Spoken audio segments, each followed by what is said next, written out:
Then we have this sort of objection. Well, what if we have nullification, and we'll have some states that are doing some things, and some states that are doing other things, and this will be chaotic? Well, first of all, when we look through most of the people advocating nullification, the way they sort of envision it working is as follows: that a state or a group of states declares a federal law to be unconstitutional. The approach that they suggest, and this is not infallible, we don't have to take this approach, but would be that that law is therefore temporarily suspended. And the way it would work is that this is a way of alerting other states. Now, wait a minute, maybe you didn't notice, but look at this law carefully. We believe it's unconstitutional. If 3/4 of the states say, no, wait a minute, no, it is constitutional, and we're so convinced of it that we're going to expressly spell it out in there, then that settles it. Okay, so there would actually ultimately be, you refer to the people themselves, and they resolve the matter. But in any case, let's entertain this possibility. So we have states nullifying. Wouldn't that just be crazy chaotic? Well, I think probably what's much more likely to happen is the states would be too timid to do this. I'm not concerned that they're going to do too much. I think they probably won't do it. They'll be too timid. I'd like to be proved wrong on this, but they might be just too timid. But even if they did, so what? So what if Idaho has a different policy on X, Y, or Z from Maryland? I would hope you would, by the way. If you've been to Maryland, you'll see it's a complete wreck they've made of that state. But why would that be so unthinkable when we consider that that's what the United States was supposed to be? Was precisely a diverse collection of self-governing societies. The world already has all the strong centralized governments it needs. You know, the world is lousy with these. We've got 1 million of them. Okay? Don't we have some relief?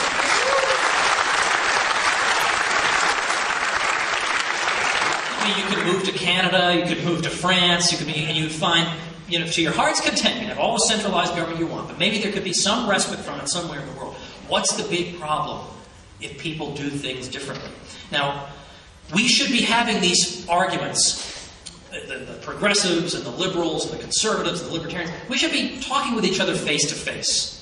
Not fobbing this all off on the federal government. It doesn't represent us in any way. It's a revolving door of zombies and hacks. These people don't represent us. Let's fight this out at the local level. Then there's the objection, well, what about the supremacy clause of the Constitution?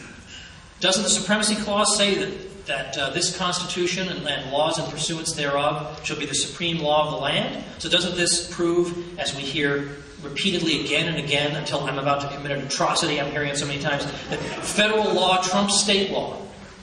Okay, well, let's look at that more closely. This Constitution and laws in pursuance thereof, and so on and on, shall be the supreme law of the land. Notice what it does not say. This Constitution, plus any old laws the federal government may choose to pass, whether constitutional or not, shall be the supreme law of the land. Does it say that? You think anybody would have ratified that document? This Constitution, plus anything we feel like doing, is going to bind you forever. Of course, no one would have approved that.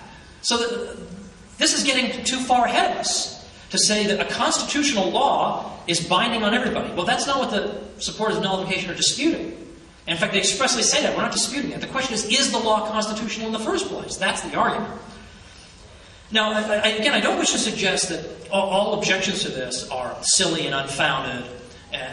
That's not the case. I do think they're wrong, but I don't think they're silly or unfounded. Well, some of them are unfounded, and some of them are silly. But I think a person of goodwill could hold. And I think the most common objection, understandably, involves the civil rights movement. Because don't we here have a case of the states engaging in behavior that most of us consider to be grotesque in defense of laws that hardly anyone today would support? And it's not enough to answer flippantly that, well, after all, the Supreme Court was the institution that originally said that separate but equal was okay. I mean, that was the law for the whole U.S. That was what we had in the 1890s and for decades afterward. That's not quite enough. But what I do think we need to bear in mind is not just that states are states and they can be rotten, and nobody disputes that. You have to fight the states too. It's not enough to say, well, there are a lot of ways we could tackle this, but I think the best way is to consider how were the southern states able to get away with some of these policies. And the answer is that look at the state of voting rights at that time. Now, you had a whole You had a minority of people whom we would today view as a despised minority at that time, who were subject to all kinds of legal disabilities and, by and large, found it very difficult, to put it mildly, to vote. Okay, so no one's listening to them. So it becomes very easy to treat them this way. So when we look back at how did progress actually get made in terms of school desegregation and so on, a lot of people think, well, the Supreme Court stepped in and that put an end to it. But not really. Because, and this is there's a great book by Michael Klarman, won the Bancroft Prize. He's a professor at the University of Virginia. And he shows that very little progress was made in the years that followed the Brown versus Board decision in 1954. When was the real progress made? After 1965, the Voting Rights Act in 1965. Well, then suddenly, politicians become interested in this subject. By magic, they become interested in it. And suddenly, progress begins to be made. So today, I think it is unfair. It's apples and oranges. It's apples and oranges to say, well, you know, we had the civil rights movement and the states did bad things, so therefore the states can never do anything ever again.